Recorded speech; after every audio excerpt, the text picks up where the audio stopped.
All right, ladies and gentlemen, we are live on the Steve Malzberg Show, and it is the Wednesday edition. Your calls, next segment. Call now, 877 Newsmax, 877-639-7629. All right, Andy Card, former Chief of Staff to George W. Bush, joins us momentarily. Talk about what happened yesterday in Nevada. Trump, the big winner. But did you see what happened just moments ago on the Fox News channel on Cavuto? Mitt Romney said this. We have good reason to believe that there's a bombshell in Donald Trump's taxes. What do you mean? Well, I think there's something there. Either he's not anywhere near as wealthy as he says he is, or he hasn't been paying the kind of taxes we would expect him to pay, or perhaps he hasn't been giving money to the vets or to the disabled like he's been telling us he's been doing. And I think that's the reason that I think that there's a bombshell in there is because every time he's asked about his taxes, he dodges and delays and says, well, we're working on it. Stay the heck out of it. You lost. You ran a crummy campaign. You sound like what Harry Reid did to you. Watch. Let him prove that he has paid taxes, because he hasn't. No, I don't regret that at all. Well, they call it whatever they want. Romney didn't win, did he? So Mitt Romney has morphed into Harry Reid.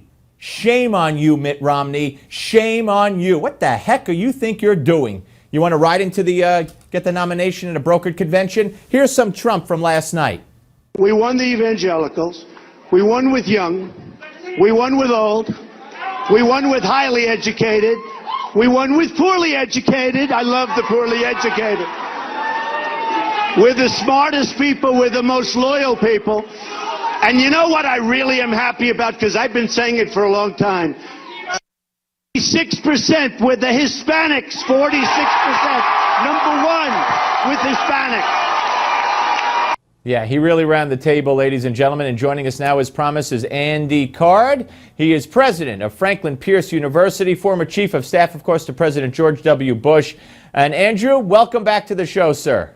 It's great to be with you, and I love Newsmax. Well, I appreciate that on both fronts, both counts. Thank you very much. Okay, so, 47%. That's more than double what Rubio and Cruz got when you add them together. As he mentioned, educated. He loves the uneducated. Won them. Hispanics, women, men.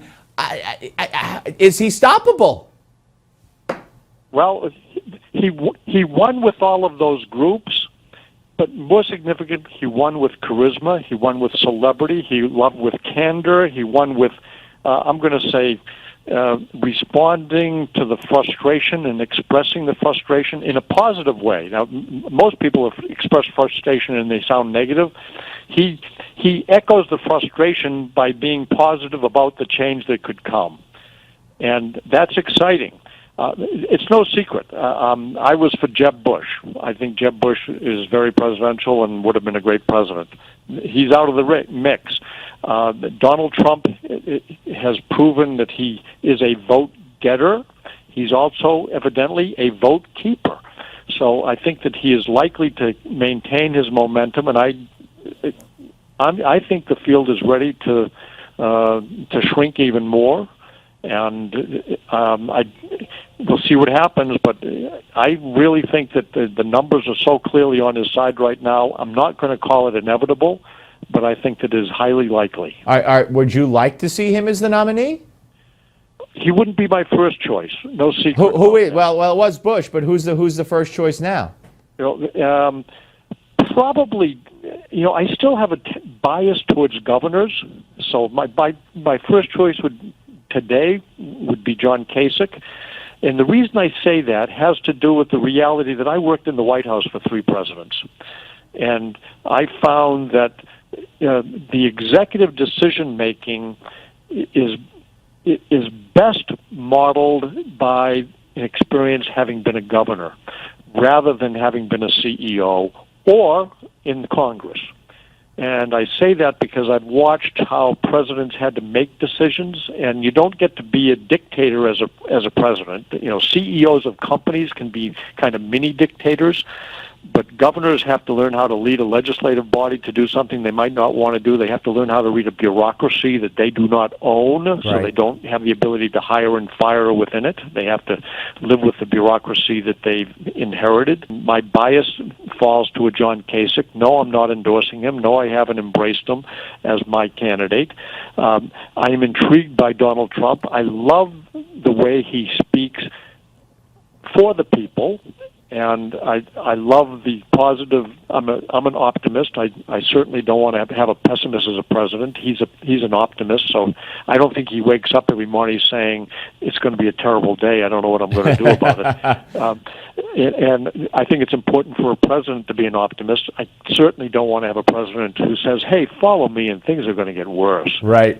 You've got to say, "Follow me, and things are going to get better." And Donald Trump is a better day in America candidate. So he says, follow me and things are going to be great. They're going to be so great. So I love that optimism. Donald Trump has the benefit of being a CEO. He also has the benefit of being a celebrity. Yeah. And the celebrity of Donald Trump does gain, I'm going to say, the benefit of the doubt from a lot of people. People like celebrities. So people are paying attention.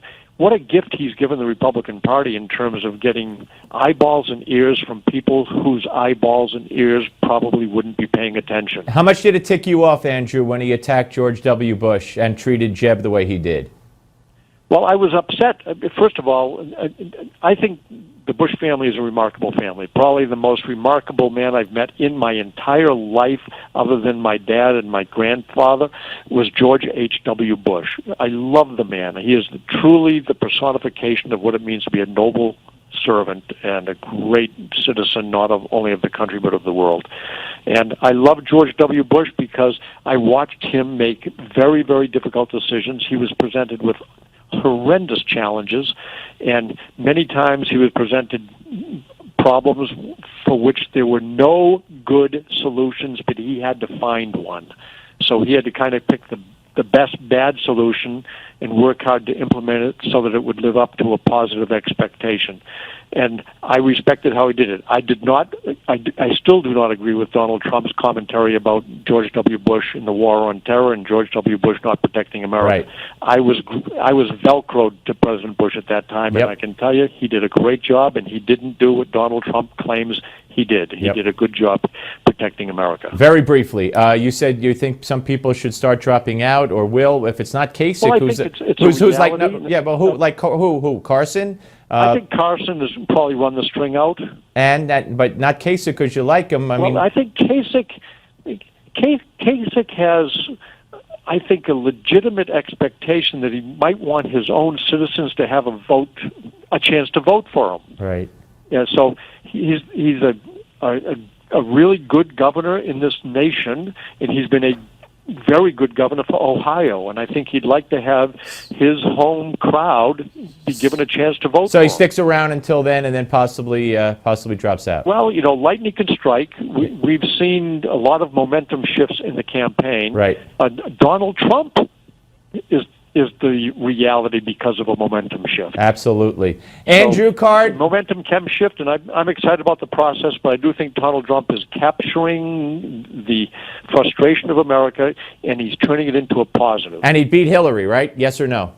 I think he could beat Hillary. Yeah. I mean, I'm probably a minority saying that. No, I think you're... But I think she's pretty damaged, and I think she's going to be more bruised going through this process than anyone would have anticipated a year ago. Andrew Card, great to talk to you, sir. Thank you very much. We'll speak to you soon. Thank you, Steve. Best wishes to you. My pleasure. You too.